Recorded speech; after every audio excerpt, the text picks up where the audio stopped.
Hoje, a nossa conversa é sobre um dos profetas mais fascinantes e, eu diria, profundamente humanos, Abacuque. A história dele não é tanto sobre grandes milagres ou profecias espetaculares, mas sim sobre um diálogo intenso e muito honesto com Deus. É uma jornada que começa na angústia, sabe? E termina em adoração. Vamos mergulhar nisso? E olha só como a história já começa com um grito. Não é um sussurro, é um clamor mesmo. É a voz de alguém que olha para o mundo ao redor e simplesmente não entende o silêncio de Deus. É uma pergunta que ecoa, né? Uma pergunta que, vamos ser sinceros, muita gente já fez em algum momento da vida. E é justamente essa pergunta que já nos mostra o quanto Abacuque era diferente.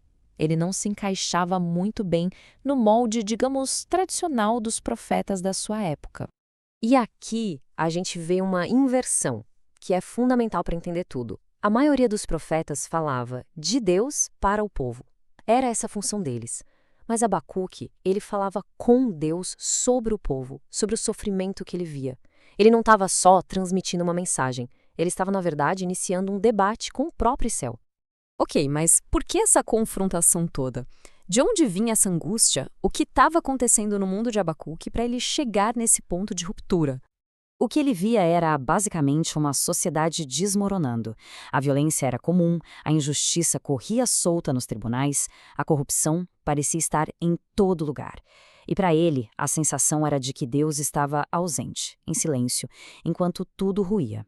Então, seu clamor era um reflexo direto da dor que ele sentia ao ver o mundo daquele jeito. E aqui está o ponto-chave para a gente entender Abacuque. Isso não era rebeldia, não era ele abandonando a fé. Pelo contrário, ele só questionava com tanta força porque acreditava, lá no fundo, que aquele a quem ele clamava era real, era bom e era poderoso o suficiente para dar uma resposta. É isso que a gente pode chamar, então, de fé íntima. Sabe, é aquela fé de quem se sente próximo o bastante para ser brutalmente honesto, para argumentar, para colocar para fora toda a frustração. É uma fé que não teme a dúvida, porque sabe que o relacionamento é muito mais forte do que a falta de entendimento de um momento. E claro, quando alguém busca uma resposta com essa intensidade toda, uma hora ela vem. É aí que a narrativa muda completamente, quando o silêncio finalmente é quebrado. Só que a resposta de Deus, nossa, não era nem de perto o que Abacuque esperava. Foi chocante, na verdade. Deus disse que estava agindo, sim, levantando os babilônios, uma nação ainda mais cruel, para punir a injustiça em Judá. Isso criou um paradoxo, um dilema ainda maior na cabeça dele, né? Como assim um Deus justo usa uma nação perversa como instrumento?